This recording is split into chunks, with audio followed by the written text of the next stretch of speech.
Thank you very much, and salam alaikum to everybody here today. It's great to be here, and thank you so much for this opportunity to present to you. And what I wanted to do first is, this is a great opportunity to talk about emotional connectedness to one of the areas of the world that we studied closely. And it seems that there are very little differences in this region with emotional connectedness, and with some differentiations we could talk about later. When I was a kid, just about 8 or 9 years old, I fell in love with the drums. I loved the feeling of the drums. I loved the sound of the drums. I loved everything about it. And there was a teacher by the name of Mr. Morrow in my elementary school. And he knew I loved the drums, yet one of the things that I tried to do with him is I really wanted to play the snare drum because I loved the snare drum. I loved the sound of it. It sounded very incredible in my ears. I loved how it snapped, and it was just a beautiful sound. Yet he never let me play the snare drum, and when I tried to play, he would even throw the stick out of my hands. And he made me play other instruments, really, like timbali and the cymbals and cowbell. So I thought to myself, I'm really not able to do what I want to do.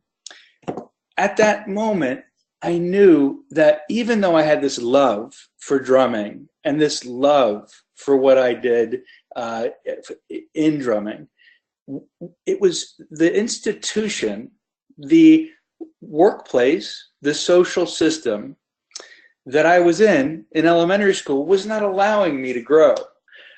Therefore, I couldn't grow in the way I needed to grow. So I went out and I asked a wonderful teacher and coach in drumming, who is a famous big band leader, George Holmes, to teach me.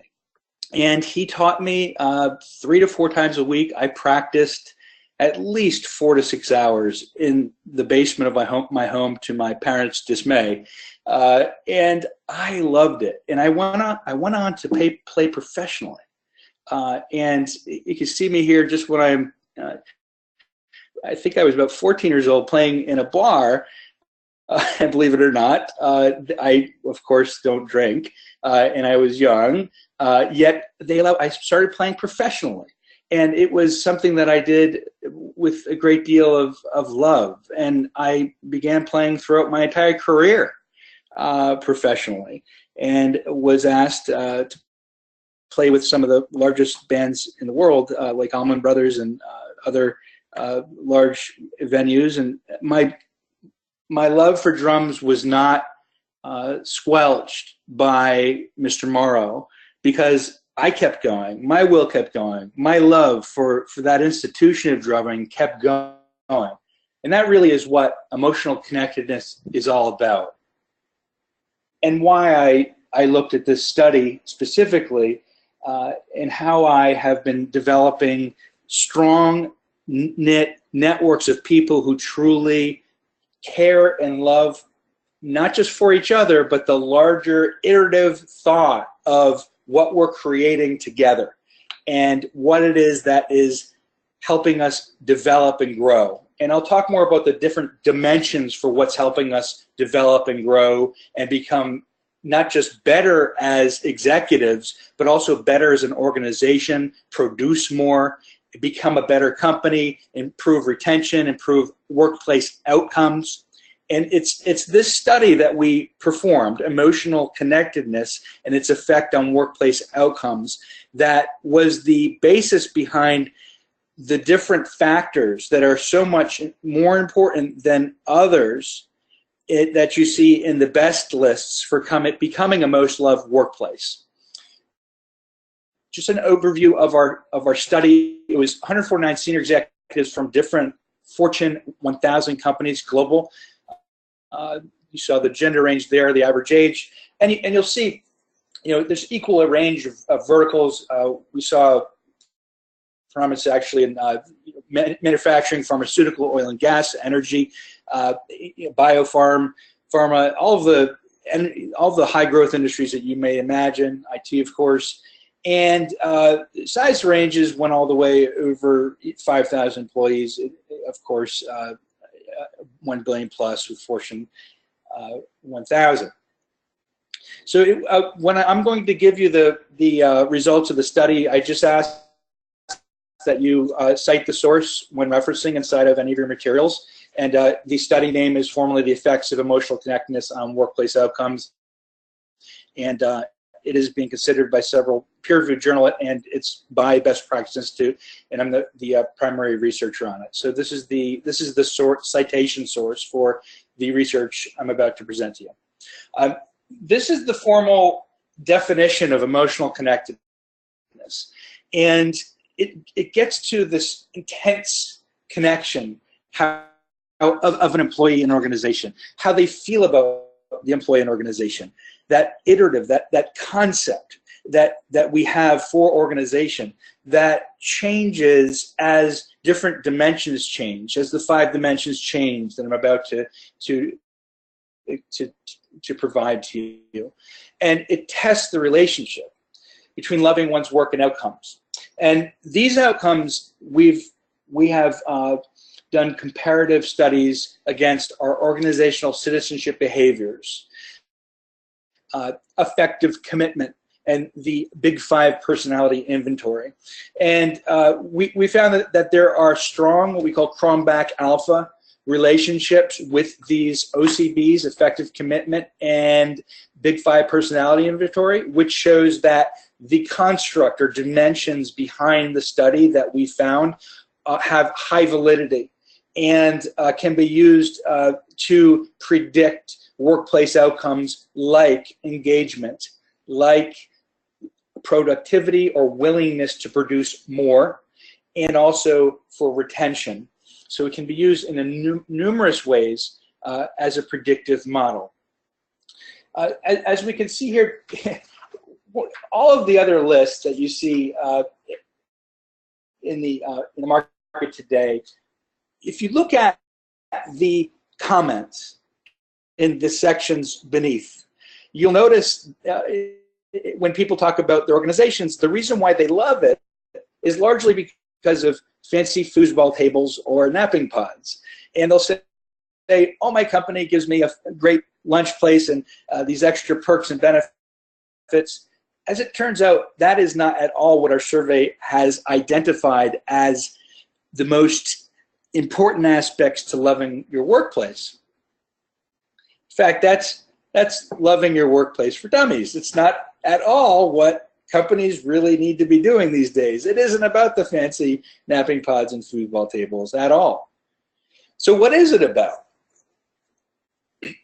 There are 5 dimensions, and it all comes down from what we're saying to heart.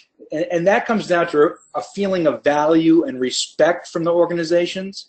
You see is 78 versus 28% reporting great benefits.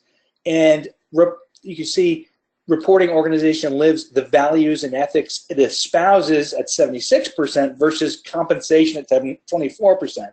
So clearly not a key indicator, which is reasonable to say then that respect is the new currency in the workplace. Respect is the new currency in the workplace, and ethical alignment is also at the top of the list. I'm going to go through the other dimensions that we found are equal to this and how we coded the dimensions appropriately to our findings. Within our findings, we really wanted to find out if you loved your company, if you felt that emotional connectedness, would you produce more? And this likelihood to produce more is equivalent to what's known as voluntary discretionary effort. There are people who want to do more just because they love the company. And the phrase, ask not what your company can do for you, ask what you can do for your company, it really takes shape when people love their organization and they find that this connection between employee and employer, meaning organization, not necessarily the manager or any others around one-on-one direct reporting relationship, but organization and group. So group dynamics, organization dynamics are what really defines this willingness to produce more. Not necessarily the manager relationship or interrelationships that we have. Now, and interrelationships are important within group relationships and organization relationships. However, it's not the number one reason. And I'm going to show you also why that is in terms of friendships in just one moment. We also found 95% are 2 to 4 times more likely to stay. Retention increases when people love their workplace. And that 2 to 4 times is a huge indicator. And we found this actually within an organization that was looking at a population set within North America and EMEA. And they found that employees within the range of 3 to 5 years were leaving the company. And at that 3 to 5 year range, people had the height of an emotional connectedness index, very high ECI scores. And as they left, the other employees' scores began to dwindle. They went down, yet they stayed. So it's reasonable to suggest that people who stay and have lower ECI scores are perhaps the wrong people to stay at the company because their voluntary discretionary effort reduces proportionally. This was to the point I was making before about interrelationships. Some of the existing studies around companion relationships are quite compelling, and they're important for emotional connectedness. And there's some wonderful articles about companion relationships, and also Robert Sternberg's theories of love, companion versus consummate love. And this study is more about consummate love with the workplace group dynamics and workplace rather than friendships. And you'll notice that other studies look at friendships as mattering. And you'll also look at the comments and requirements of others' list that friendships matter. It turns out it's not true. Just as Jackie Robinson, a baseball player in the U.S., was widely known as being discriminated against, he says, you don't have to like or dislike me. All I ask is that you respect me. Again, respect as currency. Here's the evidence. We asked on a 5-point scale, what's most important to you within the people factors to love your workplace. As you can see on the left-hand side, is about being a part of a positive, functional community. We'll later talk about the case study with MathWorks and the different organization structures that occur where there's a disabled and enabled structure. And when you are part of an enabled, functional structure or community where you feel respected, you feel there's honesty, there's ethical alignment, there is achievement orientation, there is respect, and there is thinking positively in a specific form, you will have that functional community. And when you do respect your boss or manager, it does help. As you can see, best friends at work, strong friendships inside of work, it's much lower on the scale than those important people factors. A little hard to see. What happens with the brain during an emotional connectedness that we have with the workplace? That can happen within specific points in time when you have an epiphany or that you do love your workplace, whether it is a moment of ethical alignment, a moment of honesty, of forward thinking, of being given a positive thought or feed forward advice in the moment rather than being told you did something wrong. These are moments of emotional connectedness, and they keep growing much like neurons grow and bundle to create a practice or a belief system. And oxytocin is released, which is responsible for having a positive mood and coping with stress and enabling more trust inside of your relationships, also with pair bonding. And it's very important that at that moment that it's documented, that you know they happen, that you see them happening, that they build on each other, and they can be shared openly with others inside of meetings and coaching, and ways in which that you begin those conversations. The stress brain loop speaks to this as well. When you look back and you have disrespect moments, you have moments of disrespect, moments of dishonesty, moments where you know that what the company is doing, or individuals and the company is doing ethically, is not in line with what your own values and ethics are. You have an immediate chronic stress reaction. Again, it has an effect on your physiology with increasing what's called glucocorticoids, and also it changes your hippocampus, which is responsible for the regulation of cortisol, which enables increased attention, perception, their short-term memory, learning, and also word finding. So let's just look sort of a halftime recap. We know now that from the study that people value respect, and people are much more likely to perform better when they love or feel emotionally connected to their company. And we learned about perks, bends, comp, friendships, and fancy football tables, and having very little impact. The emotional connectedness grid is something that I developed to show what can happen in different parts of the model that I'm going to show you, called the heart model for emotional connectedness. The first part is on this part of the screen called personal connectedness. These are the interpersonal, intergroup relationships that we have inside of our organizations. And they evoke those personal feelings of respect, appreciation, positivity that I talked about before, that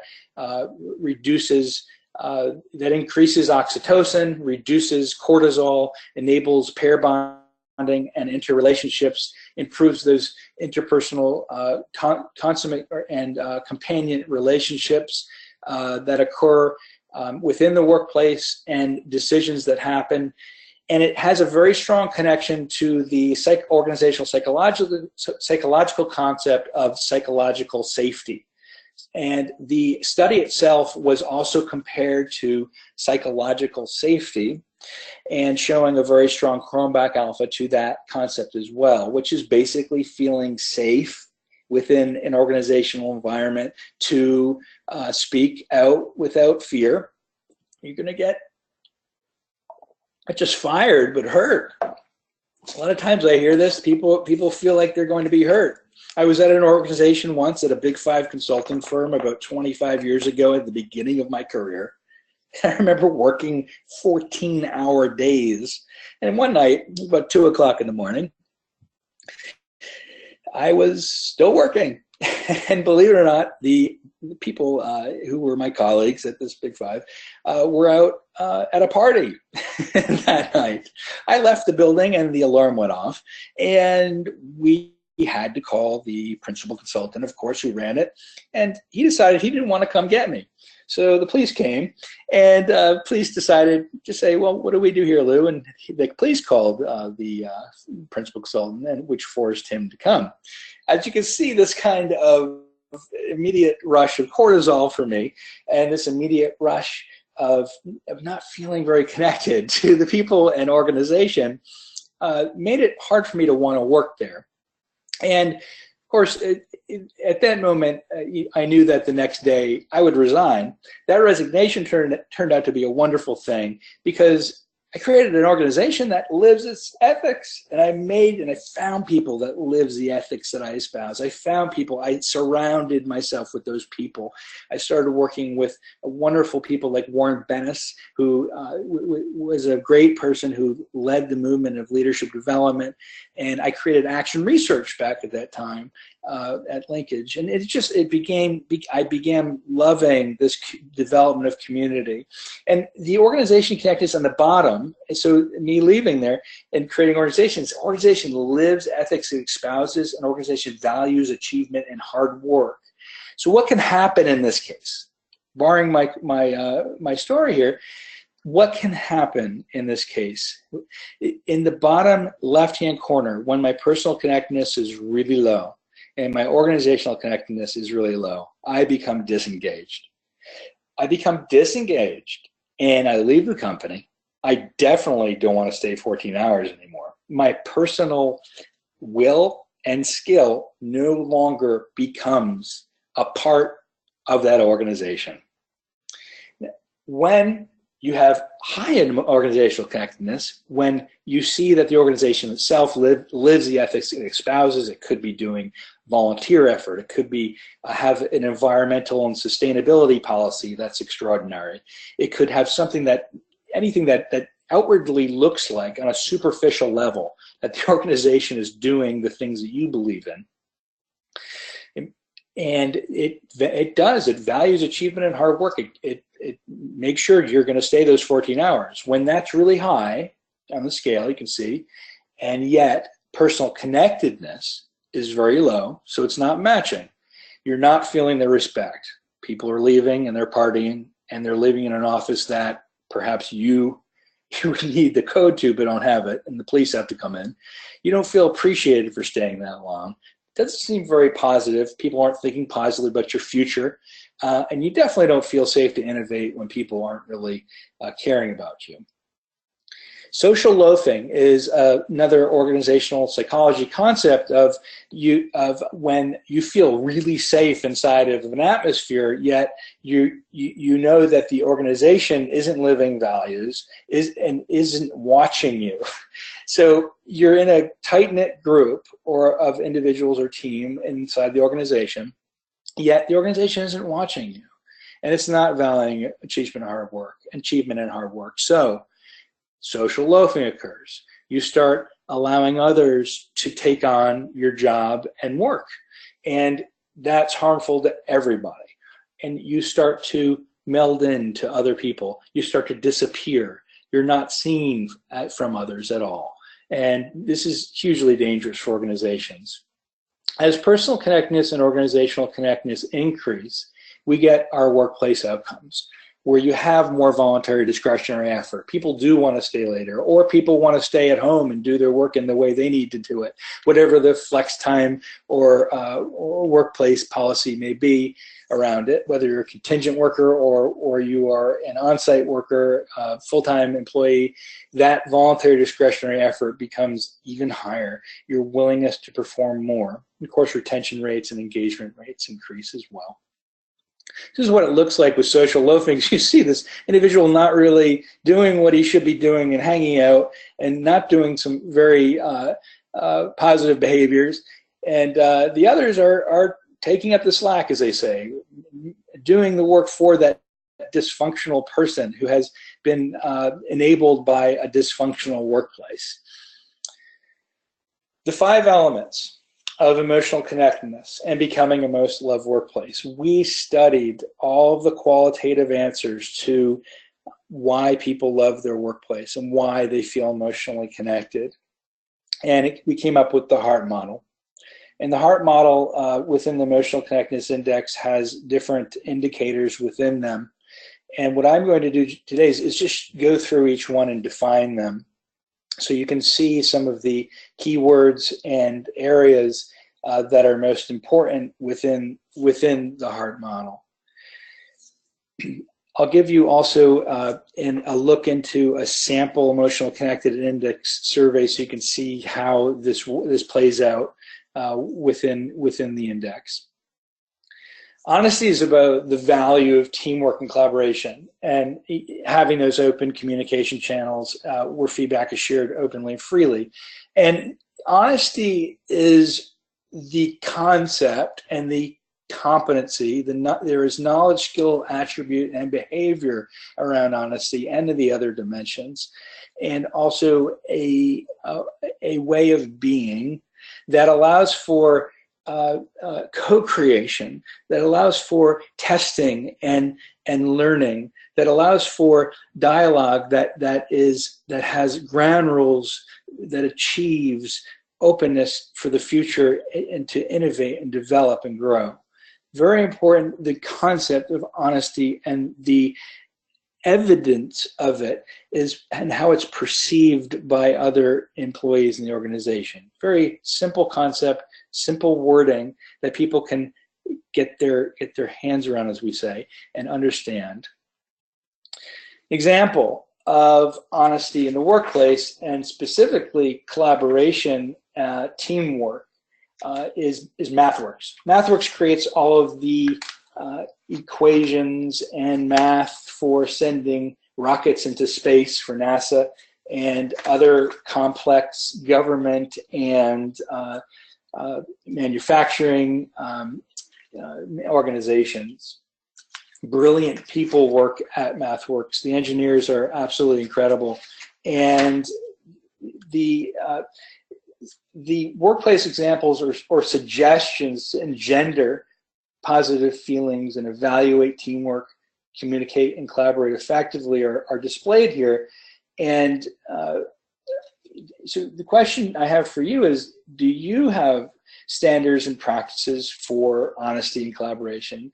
Likely many companies have no paradigms or standards in place for conversations or formats for effective meetings and communication.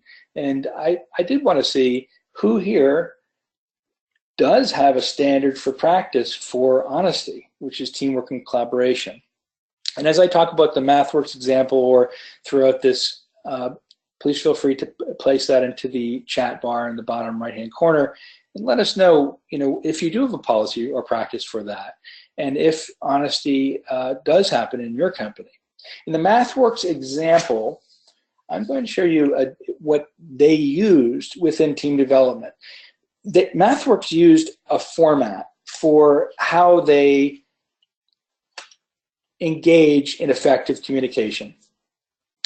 And their effective communication was based on functional concepts that was developed originally by David Cantor and Tuckman in his studies on family systems, effective family systems, and also the work of Edgar Schein around his process consultation, around forming, storming, norming, performing, all necessary for the effective use of a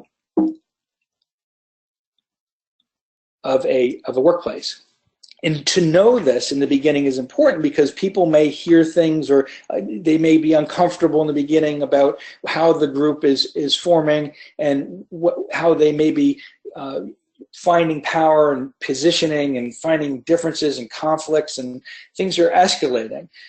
Original ground rules, what happens, they're looking at the ground rules that are being set, saying, should I say that? Should I be like this? This direct influence becomes indirect communication, and people start taking shots at each other and sort of harming the nature and feeling gestalt of the group dynamic, and it hurts the nature of it. And people say, I feel uncomfortable. What they need to realize is that the norming process occurs shortly thereafter because people look for homeostasis and balance in a world of polarity. My friend Barry Oshry talks about the polarity theory, and that storming needs to occur because it is the polar opposite of norming and performing.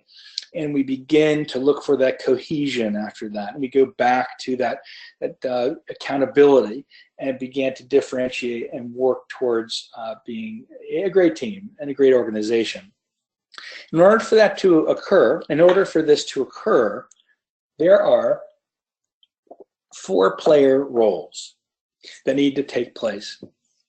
These 4 player roles are important to create the functionality that I described before. We talked about how people value being part of a positive, functional, working community. In fact, it was up higher than the 4.3, 4.4 on the scale of what's most important to me for loving and feeling emotionally connected to my workplace. Therefore, we have to have these player roles. We have to have a way to know that we're going to come to a conclusion in it and enable achievement within our companies. And you might imagine if any of these things don't exist, you'll have different kinds of dysfunctions in a closed system, which is similar to a military type environment. You may have abuses for people are not understanding that their limits of being pushed. They may not understand how that individual is different, or their different learning styles, or their different requirements around development. In a synchronous system, when you think about in an elementary school or school itself, when the principal goes and stands up and all the kids have been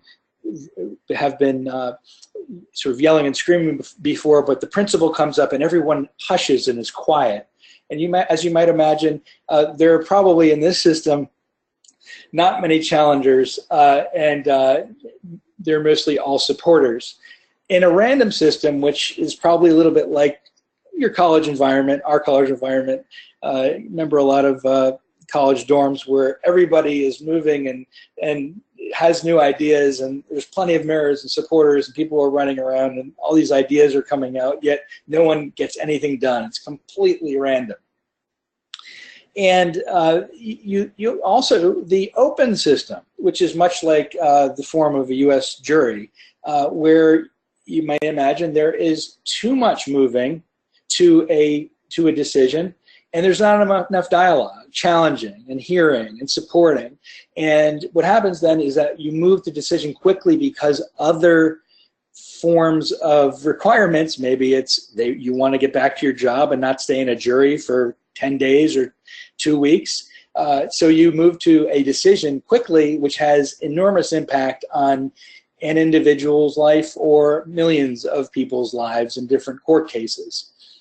As you see then, these player roles can be seen in different functional environments as very important, and was used by MathWork in that way. Ethical alignment. Ethical alignment has gotten a lot more traction these days with the advent of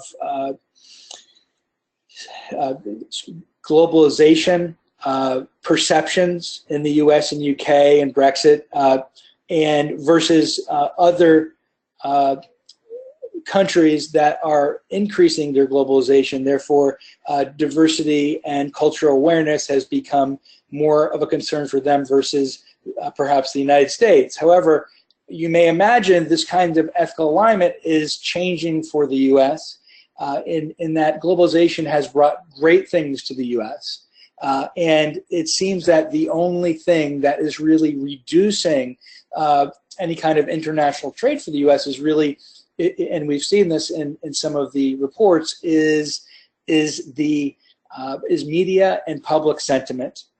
And as this becomes less of a concern, we will all get on the same page. And international trade has gone up and down throughout the years. However, ethical alignment is essential because if a company doesn't live the values and ethics, perhaps of diversity, of cultural awareness, of globalization, then there may be a disconnect. And to know that we're making that shift or not making that shift, and a company makes a stance in about a particular area of requirement that people truly care about, makes a difference for your population, as it would for a government or any other social system. And they want that emphasis on integrity, on ethics, and that people are reliable and held accountable for their actions. This speaks specifically to accountability. And when you're giving someone a task orientation, to be more micro about it, more pragmatic, when giving a task or having a person be more of a go-to person, go-to employee, are they held accountable for doing that task, for achieving a project function? This is important, that people are held accountable. Things don't fall through the cracks for people. And example of this is the ethics oath and credo values of Johnson & Johnson. It's a perfect example of when an organization truly did live and lives the ethics it espouses, made from its founder, Robert Woods Johnson. It's on the in the corporate headquarters, written in direct directly in stone on the wall. It can't get more specific than that. And one may ask, well, it's not enough to write it in stone. And well, Lou, it doesn't matter it's written in stone. Do people really believe it? Well, the answer is yes. They do really believe it, because the credo value is in every 360, in every mini survey. It's in every conversation, every dialogue. And repetition, as we were talking before, creates those neural bundles. Repetition, belief, alignment with your own values and credo, which are universal values around caring for patients, developing life-saving devices and pharmaceuticals, things that are indisputable truths that are self-evident to all, that are held very dear to everybody at J&J, and enables them to feel really part of a community that they love and an organization that they love, knowing not just that they're helping patients worldwide, they're also helping each other to achieve this important goal, this important mission in life and for the organization, and Robert Woods Johnson and the incredible foundational elements of this incredible organization. Another example of ethical alignment is what my friend Frances Hesselbein did for the Girl Scouts of America. Frances is a wonderful woman. If you haven't yet learned about Frances Hesselbein, please do look her up. She's incredible. In New York City, running the Frances Hesselbein Foundation. Peter Drucker gave her his foundation, and she's won numerous medals and awards from West Point and around the world for being a thought leader in leadership development. And I find her to be a heroine because while she was at the Girl Scouts of America as their CEO, her first day, she asked her staff to provide her with a full demographic breakdown of analysis of her organization and its clients, Girl Scouts. And the staff was vehemently opposed to giving her this information, not just because it was more work for them, so to show there that there wasn't much voluntary discretionary effort in the beginning, of course, not as Frances's tenure emerged, but they began to see that they wanted to get this extra information because Frances had a beautiful vision and beautiful ethics.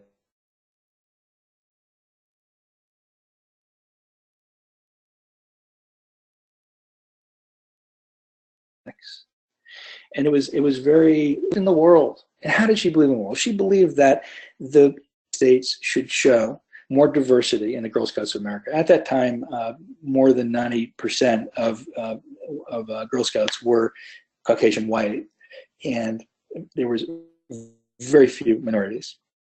What Frances wanted to assure was that the Girl Scouts of America was, in fact, a representation of America rather than a representation of a small sample set, which is also a great business choice.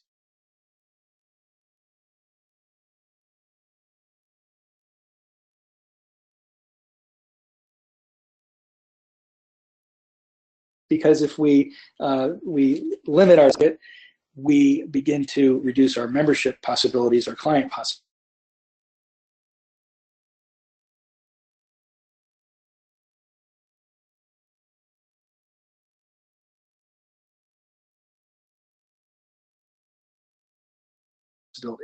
When she demanded that, she increased the Girl Scouts membership substantially and exponentially throughout the next 30 years, in which it's changed hands many times. However, now the Girl Scouts of America is one of the most diverse organizations, organizations in the world, in the United States, and in the world, because of Frances' insistence that she have the demographic data, that she analyze it, that she begins to invite in other geographies, and she kept that road. And as a result, the company absolutely loves her and absolutely loves the organization, and began that emotional connectedness journey. Achievement. When we think about achievement, immediately comes to mind for most is giving the best we can, either whether it be excellence in customer service, whether it be career trajectories that are designed for those who work the hardest and best, and taking pride in your organizational goals and projects. And so my question to you in the question box is, and for you to answer really is, does your company have a trajectory really designed for those who work the hardest and the best? And is good hard work rewarded in some other way, perhaps? How is it rewarded? And what are the processes or practices in place to allow for your customers and to become more focused on by your employees and work toward shared goals? Great example of this is the Ritz-Carlton enterprise, now Marriott. And they have daily meetings in the morning where there's a sense of teamwork and customer service that's inculcated from the beginning. Emotionally connected cultures and most loved workplaces have one very important aspect. Respect must occur at onboarding. It must occur in the process of talent acquisition. It must occur in the process of recruitment. If it doesn't begin at those critical stages, then people will not understand your brand, your employer brand.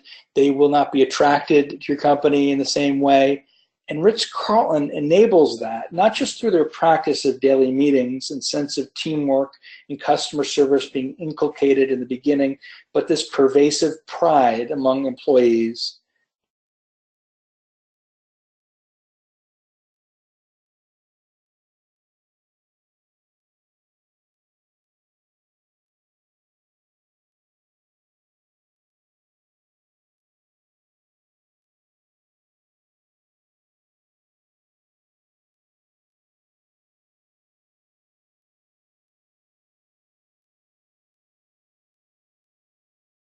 Occurs, and creating collective to be treated like the ladies and gentlemen that we are and be given the gold standard.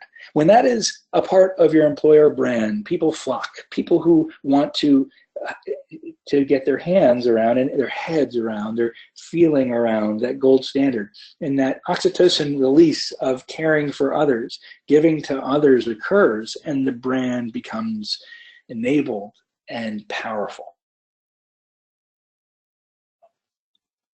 The U.S. Department of Veterans Affairs.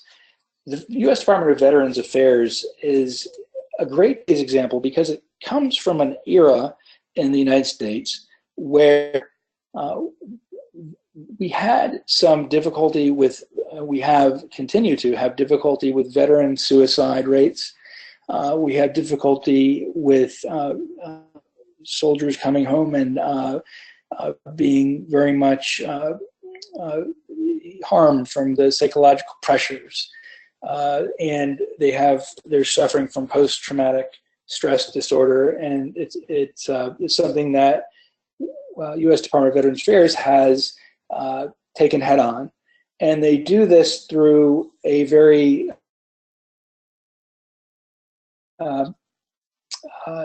head on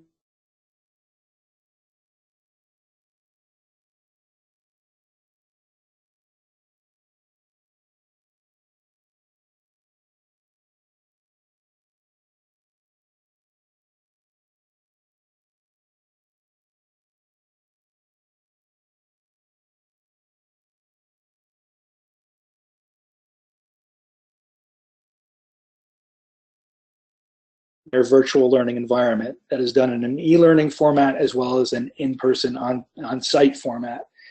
And there's different knowledge data that is placed in that different situations could occur during their stay, during their process within the Veterans Affairs, that that frontline employees can help really to control and thus help behavior over time, reduce veteran suicide rates, and allow for a more inclusive innovative culture that can change over time and become more agile.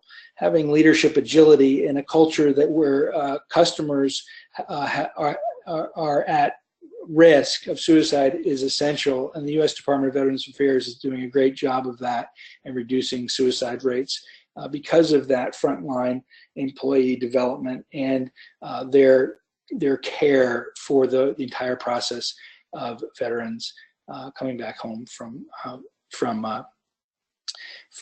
overseas assignments. Respect and appreciation.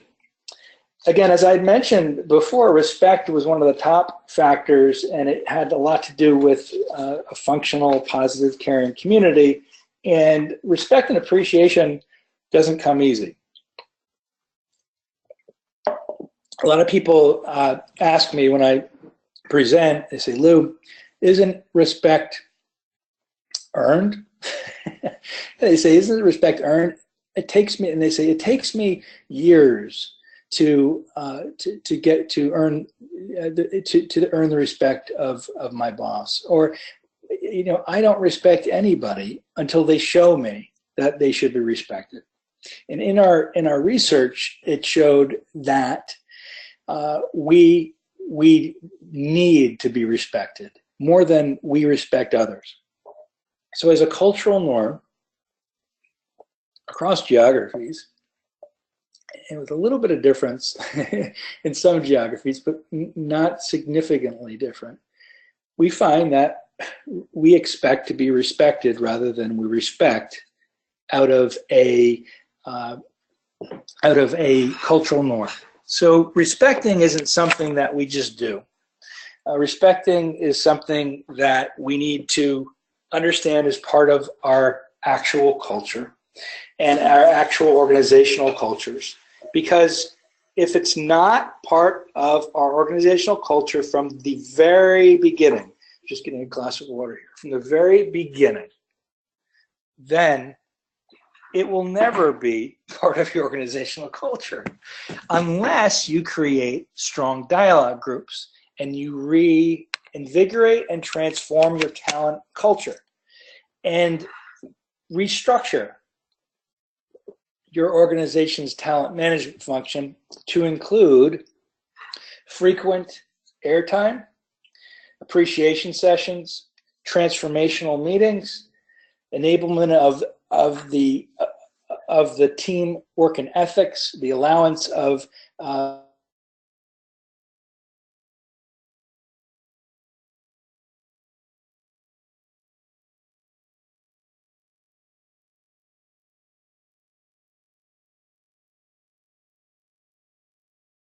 psychological safety, and looking at the structure, well, does it connect directly to your business strategy? Because if respect does not fit into your business strategy, chances are people are not going to love your workplace, your employer brand is going to be reduced, and you will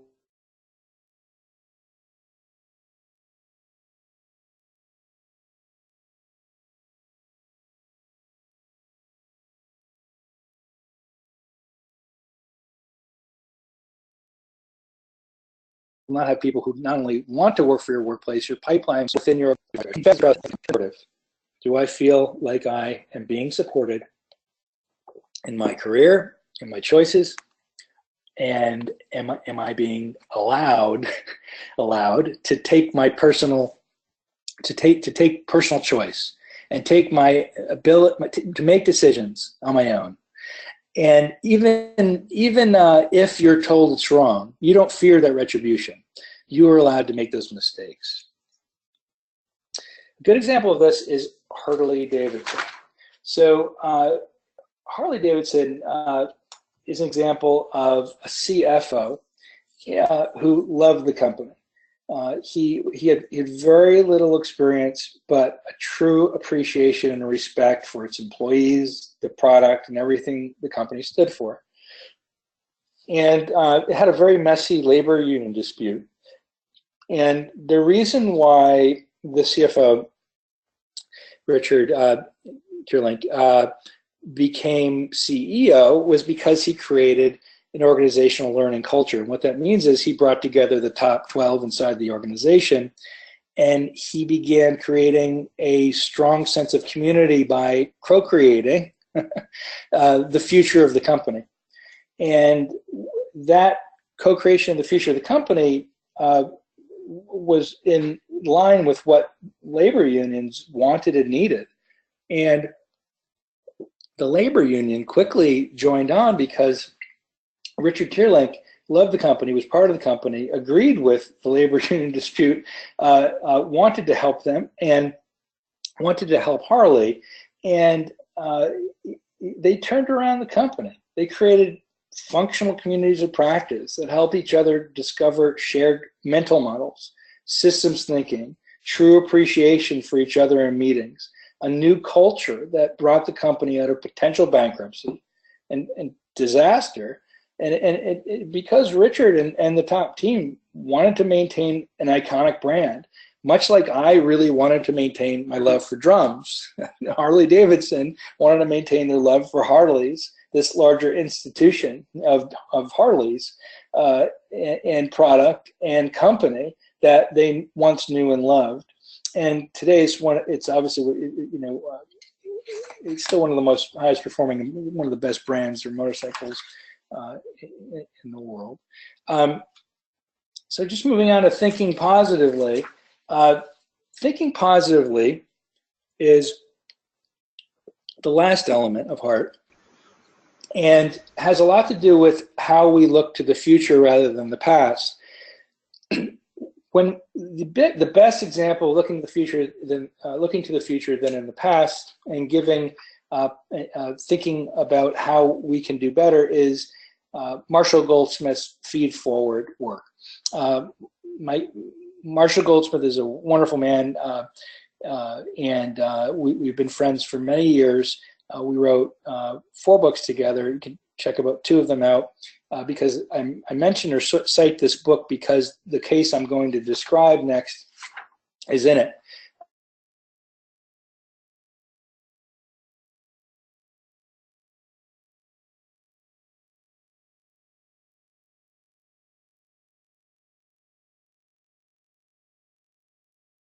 And it's GE and Johnson chain of Drive Now.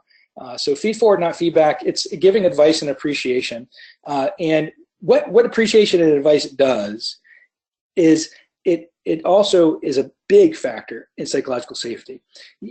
When you say the questions, what did we do well? What can we do better? Rather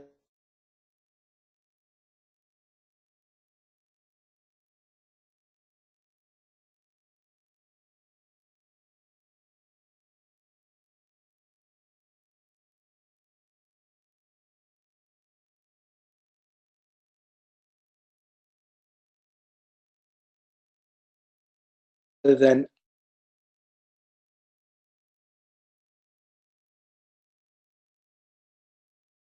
I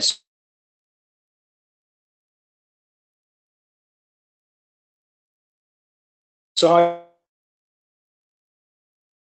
forward rather than feedback, and that kind of process reduced the amount of exits and also increased the amount of performance at GE. And again, Marshall Goldsmith's process. Roadway Express used appreciative inquiry. Again, there were some problems with distribution, and at Roadway Express, they used the David Cooper's work around what we can do well and what we could do better. And they created 2 simple questions within every meeting, and those specific doing betters inside of the column helped them to become to improve the value chain and everything that they do on a daily basis. And we did a human experiment ourselves that brings in the heart statement. We approached it from the perspective that people must have a ground rule, much as we talked before, around the treatment of heart. So they speak to those treatments of heart. They agree to the ground rules, go in a control group, and they have measurement of outcome. And we found out that people are more likely to produce and give more LinkedIn responses and connections if they agree to these predictors than if they don't. The future of MLWs, we're benchmarking the top MLW organizations. So if you'd like to be one of them, please do let us know and send us in an application based upon our questions. and we connected to the Big Five personality assessment. Final thought, instead of relegating people, instead of not allowing people to play drums, relegating to the cowbell, as I mentioned before, develop them. Thank you so much, and I'll just give it to questions. Well, thank you very much. Folks, we are now open for question and answers. So if you have any quick questions, you could put it in the question box, or you could equally raise your hand. So let me go to the question box. I can take just two of them. First one, how do I ensure my employees are emotionally connected? Well, the first thing is to do the index. So the five-step approach is basically diagnose your need, assess through the index, find out where your pain points are, and make it specific to the business outcome that you require, whether it be retention, customer service, some sort of it could be engagement, whatever that pain point is, and connect it directly through your demographics, so you know which population that you're targeting and your question hypothesis. Then design and co-create an intervention, implement it, ensure follow-on support, because we all know that 3, 6, 9, 12-month follow-up has more chance of perceived change than if you follow up just once, where you have less perceived change. Look up Leadership as a Contact Sport by Howard Morgan and Marshall Goldsmith. Okay, thank you very much. And we have one last question from Dr. Muhammad. The question is, Mr. Lewis, due to rapid globalization, disruption in business, your thoughts on how to create a compassionate, centric environment? Any best practices by compassion perspective?